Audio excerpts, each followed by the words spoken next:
Ayun na nga. Meron tayo ngayon dito. Honda Beat FI. Ayan, grab food. Nabaklas na natin yung CVT nya, no? May nakita tayo. Ito.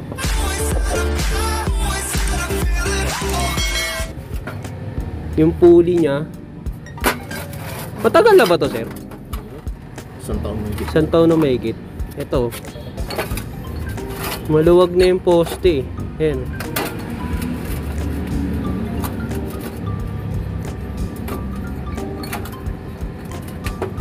Yung kakalog-kalog na.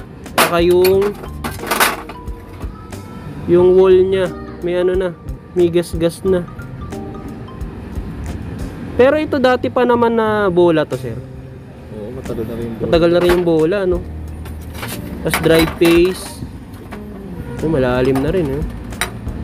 Pag tinapa mo siyang ganyan, medyo lalayo yung belt niyan, sir, eh.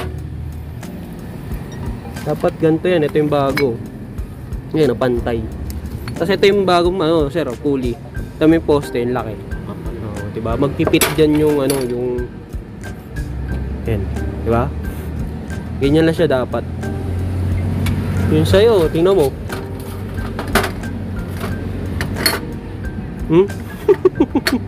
Luwag. Luwag eh. Kakalog-kalog din eh. Tapos lining. Nipis na rin. Isang taon na rin, sir, no? Sulit na. Sulit na, ano? Ito papalit natin. Sun. Ito yung sinasabi ko na, ano, kung may bahay kayo na pang beat card, lipat lang yung bagong, ano, lining. Ito. Makakatipid tayo ng mga 400, mga ganon. Kasi kung papalitan natin siya ng buo, nasa 1.6 ang halaga. Itong lining, 1,150. Lilipat mo lang siya. Tapos, nasan yung belt natin, sir? Ito. Medyo mag-uubos ngayon si sir ng ano. Ayan, no? Kita ba? May crack na eh. Sa tansya mo, sir, ilan na naitakbo na ito?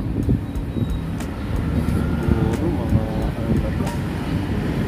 sa kulang-kulang 30 na rin. Huh? 30,000? Grabe naman. Hindi mo lang ano Sa manual, sir, ano lang, 24 lang dapat, palit ka na. Ito, may bago tayong original. Orig yan, sir, ha? Hindi yan yung mga ano, napuputol, ha? Yun lang, no? Eh nga pala, yung ano, torque drive mo. Gasolina kasi pinanlinis dito nung nakaraan, eh, no? So ito rin po galing eh. Yan. Tingnan natin na. Kailan ba ako ng basta ko sa'yo? Ito yun, di ba? Yung huli ko hindi pa yan pinapalitan ko. Pakita lang natin yung mga ilalagay na parts. Meron ngayon tayo ditong sun. Ito, sir, yung ano mo, bell. Ayan, o, naka-groove na siya. Tapos may mga butas. Sa ano yan, sir? Yung kumbaga pang ano niya, pang pawi ng init. Tsaka yung alam mo yung pag umuubos ng lining, dan siya diyan siya nalalagay. Naalis siya, hindi siya naiipon. Tapos ito yung lining. Makapal siya, oh. Ito yung luma. Tama, sir? Ano natin?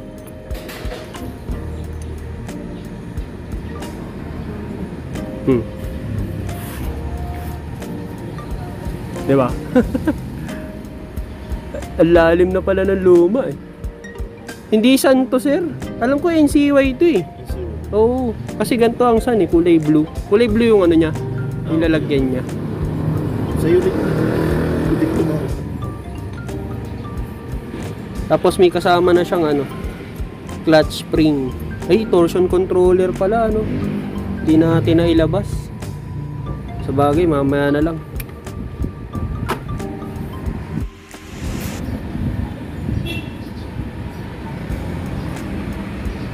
Diyan mo siya masusukat, sir, pag tinabi mo. Ayan. Layo na. Sulit na rin, no? Ilang taon na to? Doon pa ako sa kabila nito, sir, di ba? Ilang taon na rin? Isa. Oo, yan. Isa pa may iba. Santot. Kasi parang bago ako lumipat nun, nagpagawa ka na nun eh, no? Yung taon na yun. Assembly muna natin. Pakita lang natin siya lang. Sige, sige. Ayan o. Wala na siyang gap. Ganyan lang yung play niya. Yung dati kasi ang log gumaganon eh. Ito, nakakabit na natin lining, sun, torque drive. Tapos maglalagay tayo ng ano, nag-avail si sir ng NCY na torsion controller. Ayan sir, oh. Nasaan ba yung ano, explain natin yung center spring. Dito siya. Yan, pag nakaupo siya dyan, ganyan, medyo hindi mo siya maiikot gano'n, no? Pag naglagay tayo ng torsion controller, itong bulitas, dito nakalagay yan. Tapos itong ring na to, dyan sasampa ngayon yung center spring. Bali magiging ganito siya. Nalilibre na yung ikot niya. Tapos nilinis na rin natin yung crankcase cover. Ito yung ano, pinion. Ito. Kasi parang di naman ganito kanina to ah. Sobrang dumi kanina eh. Di pala natin na-picturean, no? Assembly muna natin. Ito na, nalapat na natin. NCY na torsion controller. Eh sir, di ba? Nakita natin yung ano, kanina. Patong natin center spring. Ayan, lambot na. Stress reliever, kumbaga. Hindi siya na ano, naiipit masyado. May sarili siyang galaw.